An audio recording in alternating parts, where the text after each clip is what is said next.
बिस्मिल्लाहिर्रहमानिर्रहीम। Dear AD students, आज हम बात करते हैं जीन्स पर। जैसे लास्ट टाइम हम बात कर रहे थे क्रोमोसोम्स पर और उसकी इम्पोर्टेंस जो क्रोमोसोमल स्टडीज़ हैं, तो इसी तरह से आज हम बात करते हैं जीन्स क्या हैं और ये क्या क्या इम्पोर्टेंट रोल रखती हैं, इनका क्या क्या फंक्शन है लिविंग ऑर्गेनिजम्स में। तो सबसे पहले बात करते हैं कि जीन्स जो है इनको डिफाइन किया था सबसे पहले जॉनसन ने 1909 में। और इसी ही तरह से लेकिन जीन्स के बारे में जो एक्सपेरिमेंट्स थे इनकी डिस्कवरी से पहले हो चुके थे। ग्रेगर जॉन मेंडल ने इन पर एक्सपेरिमेंट्स किए थे और बाद में आकर जॉनसन नाम के साइंटिस्ट ने इनको जीन्स का नाम दिया था। तो हम कहते हैं जीन्स को अगर हम डिफाइन करें, these are the unit of heredity, यानी कि विरासती खसूसियात की बुनियादी इकाई जो एक नस्ल से अगली नस्ल में खसूसियात को मुंतकिल करने का जरिया बनती है, इसको हम नाम देते हैं दीज आर द जीन्स। तो हम कहते हैं जीन्स ट्रांसफर करती हैं इंफॉर्मेशन को, यानी कि मालूमात from one generation to next, के अगली जनरेशन में। और हम देखते हैं कि वालिदैन के जरिए से जो क्रोमोसोम्स नेक्स्ट जनरेशन में पहुंचते हैं, एक्चुअल में वो क्रोमोसोम्स के अंदर जीन्स पाए जाते हैं। तो इस एतबार से अगर ह्यूमंस की हम बात करते हैं तो ह्यूमंस में हमने देखा है कि 23 पेयर्स है क्रोमोसोम्स के। हर क्रोमोसोम पर बेशुमार मुख्तलिफ तरह के जीन्स पाए जाते हैं।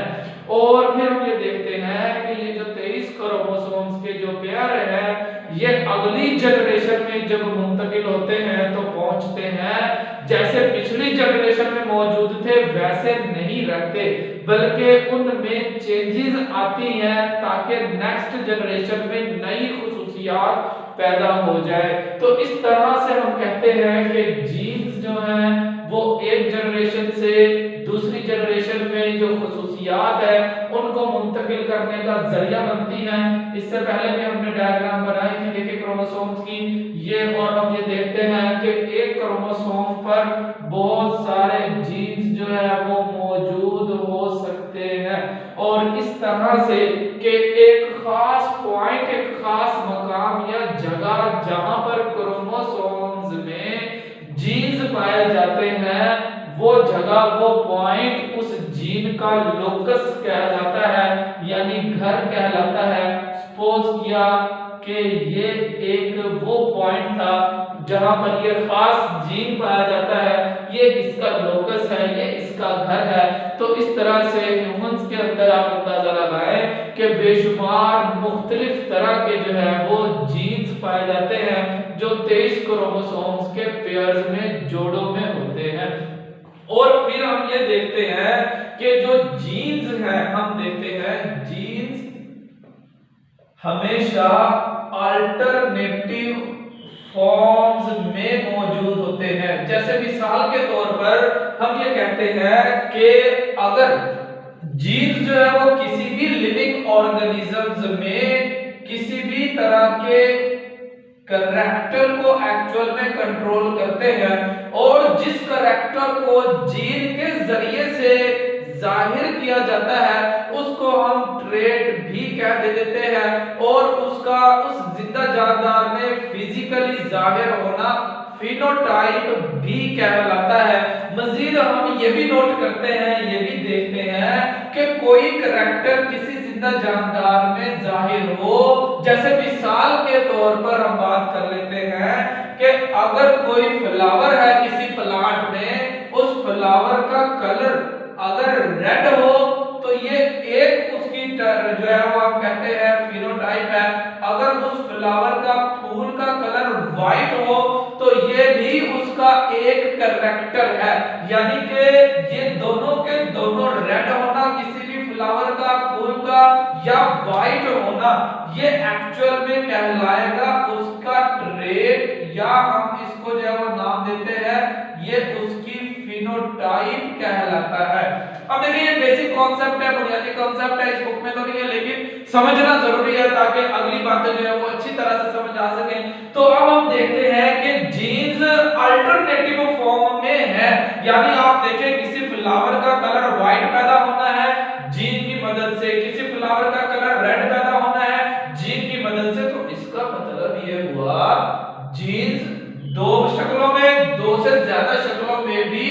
पाए जा सकते हैं क्रोमोसोम्स के अंदर, डीएनए के अंदर। तो इस एतबार से हम कहते हैं कि जीन्स की जो दो या दो से ज्यादा मुख्तलिफ शक्लें हैं, ये एक दूसरे के अल्टरनेटिव फॉर्म कहलाती है, मुतबादल शक्लें कहलाती है। जैसे मिसाल के तौर पर ह्यूमन की स्किन में बात करें तो किसी की स्किन का कलर डार्क हो सकता है, ब्लैक हो सकता है, व्हाइट हो सकता है। आईज के कलर में भी इसी तरह से फर्क मौजूद होता है, बालों के रंग में भी इसी तरह से फर्क मौजूद होता है। तो इस चीज को हम कहते हैं जीन्स मुख्तलिफ सूरतों में, मुख्तलिफ शक्लों में जाहिर होता है। अल्टरनेटिव फॉर्म हम इसको कहते हैं, मुतबादिल कहा जाता है, यानी डिफरेंट मुख्तलिफ शक्लों में जो जाहिर होते हैं। जीन्स की ये एबिलिटी कि जब वो मुख्तलिफ सूरतों और शक्लों में जाहिर हो, हम उसको कहते हैं अलील। अलील एक्चुअल में जीन ही होता है, लेकिन किसी एक खास खूबी के लिए, जैसे अगर हम कहें कि ऐसा फूल जिसका कलर व्हाइट है तो वो एक खास अलील की वजह से है, और ऐसा फूल जिसका एक कलर रेड है वो भी एक खास अलील की वजह से है। अगर हम ये बात करें कि ये एक खूबी है, ट्रेट है, एक करैक्टर है, तो हम ये कहते हैं ये जीन्स की वजह से होता है फ्लावर्स का कलर। और इस तरह से हम देखते हैं कि जीन्स की बेशुमार टाइप्स हैं और बेशुमार इकसाम है। मजीद जो है वो हम देखेंगे आगे चल करके ये जीन्स जो है वो उनकी प्रॉपर्टीज क्या है और इनके फंक्शंस क्या क्या हो सकते हैं। जैसे देखिए सबसे पहले हमने लिखा है capability to determine the trait, यानी हम ये देखते हैं कि जीन्स जो है किसी भी लिविंग ऑर्गेनिजम्स में कंट्रोल करते हैं। ट्रेट का मतलब होता है करैक्टर, जीन्स कंट्रोल खास करैक्टर को, स्पेसिफिक करैक्टर को कंट्रोल करते हैं, जिसको हम ट्रेट का नाम दे देते हैं। तो इस एतबार से मुख्तलिफ लिविंग ऑर्गेनिजम्स में मुख्तलिफ तरह की जो खूबियां जाहिर होती हैं, उनकी फिजिकल शक्ल सूरत के एतबार से, उनकी बॉडी और सेल्स में पाए जाने वाले एंजाइम्स और प्रोटीन्स के एतबार से, ये हम कहते हैं कि उन लिविंग ऑर्गेनिजम्स की ट्रेट्स हैं, खूबियां हैं। जैसे मिसाल यहाँ पर हमने ऑलरेडी पहले ही ली है, फ्लावर का कलर। फ्लावर कलर जो है ये एक ट्रेट है, ये एक खूबी है। इसी तरह से ह्यूमंस के अंदर अगर हम बात करें, इंसानों में स्किन कलर ये भी एक ट्रेट है, एक खूबी है। और इस ट्रेट को, इस खूबी को किसी ना किसी जीन के जरिए से कंट्रोल किया जा रहा है, जो दो या दो से ज्यादा मुख्तलिफ तरह की शक्लों सूरत में मौजूद हो सकते हैं। अब देखिए इसके बाद नेक्स्ट प्रॉपर्टी है, हम कहते हैं जीन्स अंडरगो रेप्लिकेशन, यानी कि रेप्लिकेशन से मुराद है पैदा होना, डबल होना। यानी कि हम देखते हैं कि जीन्स की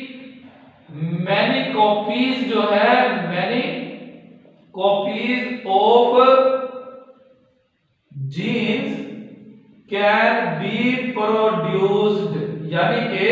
एक से ज्यादा जीन्स की कॉपीज भी पैदा की जा सकती हैं, पैदा होती हैं। आमतौर पर हम ये देखते हैं कि जैसे हम ये क्रोमोसोम बनाते हैं, अगर ये किसी इंसान के जो हम देखते हैं 23 क्रोमोसोम्स के जो पेयर है इस हालत में है, तो ये सेल डिवीजन नहीं कर सकता। जब हम देखते हैं कि अगर इस इंसान में जिसके अंदर ये 23 क्रोमोसोम्स पेयर्स की सूरत में मौजूद है, अगर ये सेल डिवीजन करेंगे यानी अपने जैसा नया सेल पैदा करेंगे, तो ऐसी सूरत में हम देखेंगे इनके ये क्रोमोसोम्स के जो बाजू हैं जिनको हम क्रोमेटिड्स कहते हैं, ये डबल हो जाते हैं, दो हो जाते हैं, यानी कि ये वाला बाजू अपने जैसा अपने सामने एक और डीएनए का बाजू, क्रोमोसोम का बाजू बना लेता है, और ये वाला क्रोमेटिड अपने सामने अपने ही जैसा एक और बना लेता है, ताकि जब ये सेल डिवाइड हो तो ये दोनों बाजू डिवाइड होके नए पैदा होने वाले सेल में भी क्रोमोसोम जो है वो बराबर तादाद में मुंतकिल हो जाए। जब हम ये कहते हैं कि क्रोमोसोम जब सेल डिवीजन होता है, डुप्लीकेट हो जाते हैं, डबल हो जाते हैं, तो उसका मतलब एक्चुअल में जीन की रेप्लिकेशन हो रही होती है। आप जरा गौर करें कि देखें यहाँ पर कोई जीन मौजूद है कि जब इस बाजू जैसा दूसरा बाजू बन जाएगा तो उस पर भी हम देखते हैं कि वो जीन्स आ जाते हैं। तो इस तरह से हम कहते हैं जीन्स की रेप्लिकेशन होती है, और इस जीन्स की रेप्लिकेशन के मैकेनिज्म को आज के जदीद बायोटेक्नोलॉजी और जेनेटिक इंजीनियरिंग की टेक्निक्स में इस्तेमाल किया जाता है। एक जीन जैसे सैकड़ों हजारों जीन्स पैदा करने के लिए, ताकि हम किसी भी ह्यूमन के अंदर जो है वो उसके डिफेक्टिव जीन्स को निकाल सके, हेल्दी जीन्स को डाल सके, या इंसान के उस जीन से कोई इंपॉर्टेंट हार्मोन है, कोई एंजाइम है, कोई भी ग्रोथ सब्सटेंस है, उसको पैदा करके मेडिसिनल पॉइंट ऑफ व्यू से इस्तेमाल कर सके। फिर इसी तरह से नेक्स्ट प्रॉपर्टी जो है बड़ी इंपॉर्टेंट और बड़ी अहम है, it is the genes undergo mutation. Mutation से मुराद होता है चेंज, यानी कि हम देखते हैं कि सपोज किया फॉर एग्जांपल किसी एक प्लांट के फूल का कलर देखें, इब्तदाई तौर पर या रेड है या व्हाइट है, लेकिन अगर इनके जीन्स में म्यूटेशन आ जाए, पहले तो देखें दो ही अलील है, रेड कलर को पैदा करने का अलील एक है, व्हाइट कलर को पैदा करने का अलील एक है, लेकिन अगर इसमें चेंज आ जाए, म्यूटेशन आ जाए, और हम ये देखें कि ऐसे जीन्स जो क्या करते हैं, पहले रेड और व्हाइट कलर प्रोड्यूस कर रहे थे, अब एक और कलर और शेड पैदा होने लग जाए जिसको हम कहते हैं पिंक कलर अगर पैदा हो जाए, तो ऐसी सूरत में हम इसको कहते हैं जीन्स म्यूटेशन के अंदर चले गए हैं। जैसे फॉर एग्जांपल मिसाल के तौर पर अगर किसी फ्लावर के कलर में हम देखते हैं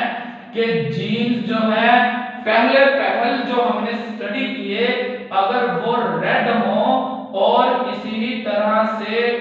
व्हाइट हो, लेकिन कई जनरेशंस चलने के बाद, म्यूटेशन आने के बाद, तब्दीलियां आ जाने के बाद अगर एक नया कलर पैदा हो जाए, तो इसका मतलब ये होगा कि उस जीन में बिगाड़ यानी म्यूटेशन पैदा हुई और उसके जरिए से नए नए करैक्टर और ट्रेट्स और खूबियां जाहिर होने लग गई हैं। इसी तरह से अगर देखा जाए इस म्यूटेशन को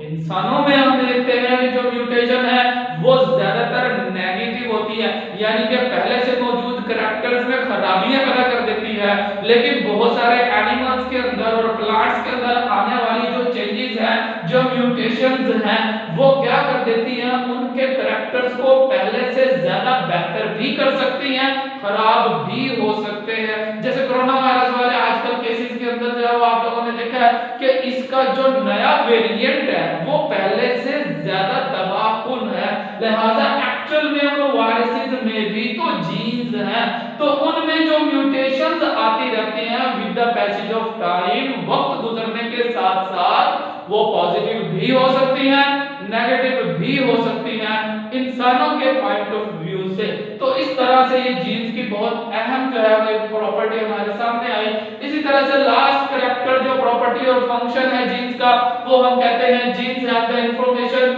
for the synthesis of enzymes and protein.